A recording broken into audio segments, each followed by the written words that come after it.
हरिओम।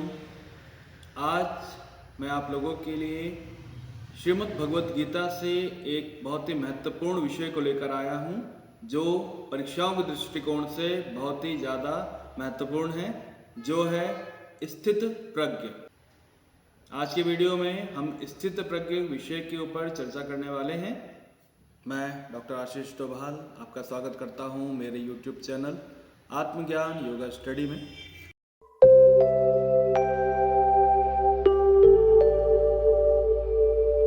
सबसे पहले स्थित प्रज्ञ अर्थ समझेंगे कि स्थित प्रज्ञ का अर्थ क्या है। स्थित यानी स्थिर, प्रज्ञ यानी बुद्धि। ऐसा व्यक्ति जिसकी बुद्धि स्थिर हो गई हो उसको स्थित प्रज्ञ कहा गया है। यहाँ पर मैंने सबसे पहले इसके अर्थ को समझाने का प्रयास किया है ताकि जो छात्र हैं आगे की जो चर्चा है उसको आसानी से समझ पाएं कि क्या इस विषय में हम कहना चाह रहे हैं या किस विषय में हम चर्चा कर रहे हैं।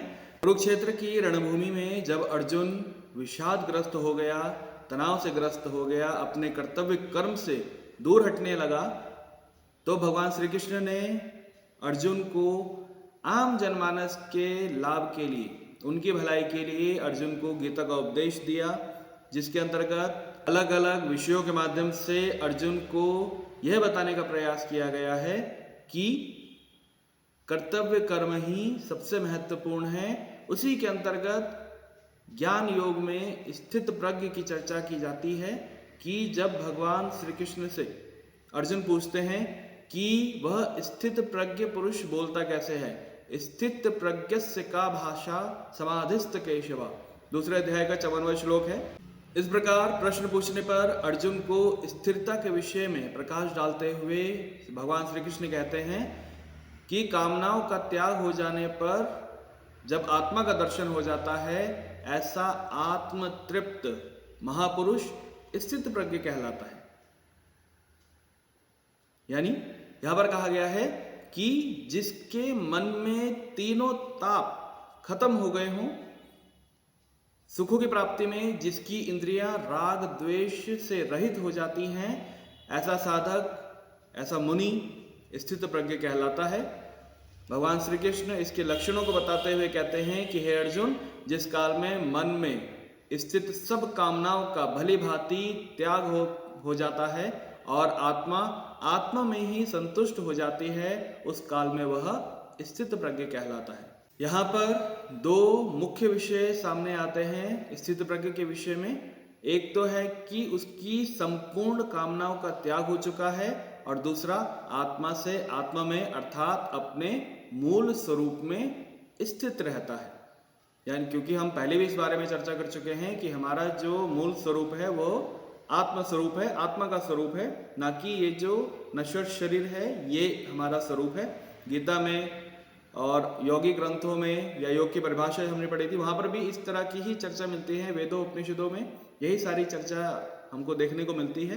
तो जब आत्मा से आत्मा में अर्थात अपने मूल स्वरूप में व्यक्ति स्थित हो जाता है, उसको भी स्थित प्रज्ञ कहा गया है। भगवान श्री कृष्ण कहते हैं कि दुखों की प्राप्ति होने पर उसके मन में उद्वेग नहीं होता, और सुखों की प्राप्ति होने पर वह आनंद भी नहीं लेता है। जिसके राग, भय और क्रोध आदि सब नष्ट हो गए हैं, ऐसे मुनि को स्थिर बुद्धि वाला कहा जाता है।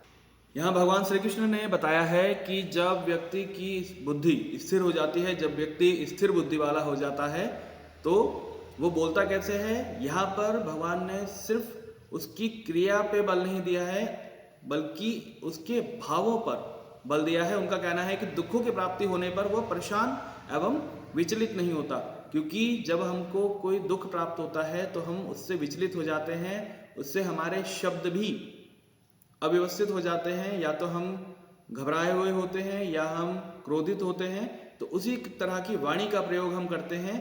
लेकिन जो व्यक्ति स्थिर है उसकी वाणी हमेशा एक जैसी होगी, क्योंकि वो अपने आप को संतुलित रखता है। वो खुशियों में खुश नहीं होता, दुखों में दुखी नहीं होता, सुख से संबंधित चीजों को पाने की लालसा उसके अंदर नहीं होती। भय, सुख, क्रोध, यह तीनों भाव जिसके अंदर से समाप्त हो गए हैं, वह स्थिर बुद्धि है। अर्थात स्थिर बुद्धि व्यक्ति का अंतःकरण पूरी तरह से शुद्ध हो चुका होता है। स्थित प्रज्ञ सर्वदा अनासक्त रहता है, उसकी आसक्ति केवल भगवान में रहती है। वह जगत के पदार्थों में आसक्त नहीं रहता, क्योंकि जगत के सभी पदार्थ नश्वर हैं, अनित्य हैं। नित्य केवल ईश्वर है, ब्रह्म है। हम देखते भी हैं जो वस्तु आज हमें बहुत ही अधिक प्यारी है, कुछ समय बाद उस वस्तु को हम देखते भी नहीं हैं या हमारे जीवन में उसका बहुत अधिक महत्व नहीं रह जाता। फिर हम एक नई वस्तु, नई चीज़ों को धारण कर लेते हैं। उदाहरण के लिए हम अपने फ़ोन को ले सकते हैं।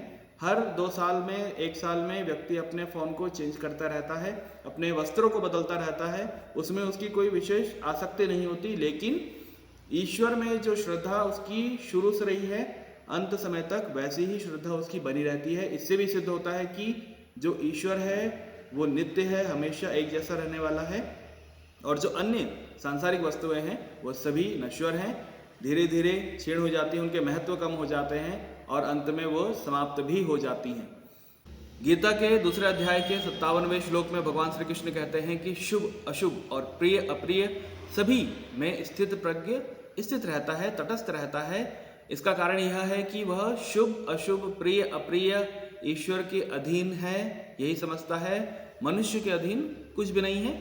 इसी प्रकार शुभ प्राप्त होने पर हर्षित नहीं होता और अशुभ प्राप्त होने पर द्वेष नहीं करता। महाभारत में भी एक स्थान पर कहा गया है, प्रिय हो या अप्रिय हो, अनुकूल हो या प्रतिकूल हो, जिस समय जो कुछ प्राप्त हो जाए उसका हृदय से सेवन करना चाहिए और उससे पराभूत नहीं होना चाहिए। स्थित प्रज्ञ भी ठीक ऐसा ही होता है।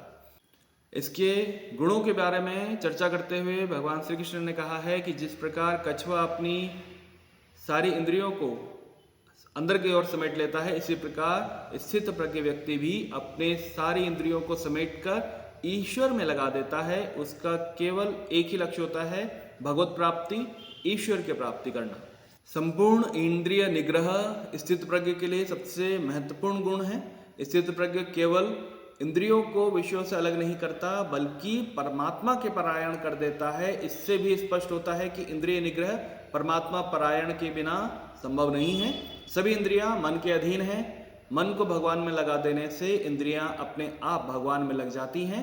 भगवान में मन लगते ही मनुष्य अनासक्त आचरण करने लगता है। उसकी आसक्ति केवल भगवान की प्राप्ति में ही होती है, उसकी भक्ति में होती है। यही कारण है कि वह संसार में सुख और दुख के प्रति, मित्र और शत्रु के प्रति समान भाव से आचरण करता है। अतः स्थित प्रज्ञ ही भगवान का सच्चा भक्त है। उसी व्यक्ति की प्रज्ञा या बुद्धि स्थिर मानी जाएगी जो इंद्रिय निग्रह कर भगवान के अधीन होकर रह रहा हो। इस प्रकार गीता में स्थित प्रज्ञ की चर्चा की गई है और आमतौर पर भी ये देखा जाता है कि जो व्यक्ति ईश्वर भक्ति करता है, ईश्वर के प्रति अपने आप को पूर्ण समर्पण कर देता है, उसके मन में किसी प्रकार की कोई भी सांसारिक आसक्ति नहीं होती। वह स्वयं को केवल ईश्वर कार्यों के लिए ही समझता है और जो भी कार्य करता है उसको ईश्वर को ही समर्पित कर देता है। गीता में इसी को निष्काम कर्म भी कहा गया है कि जो भी हम करते हैं वो केवल अनासक्त भाव से करना चाहिए, उसमें आसक्ति नहीं होनी चाहिए, कर्तापन का भाव नहीं होना चाहिए, तभी वो कार्य निष्काम कर्म कहलाएगा और बंधनों से मुक्ति का मार्ग बनेगा। अन्यथा अन्य सभी कर्म सभी के सभी बंधन में बांधने वाले हैं। केवल निष्काम कर्म ही ऐसा कर्म है जो व्यक्ति को बंधनों से मुक्त करता है और यही गीता का उपदेश भी है। आशा करता हूँ ये विषय आप छात्रों को, योग जिज्ञासुओं को अच्छा लगा होगा। ऐसे ही अन्य विषयों के साथ एक बार फिर से आप लोगों के सामने आऊँगा एक नई वीडियो में। तब तक के लिए धन्यवाद। हरिओम।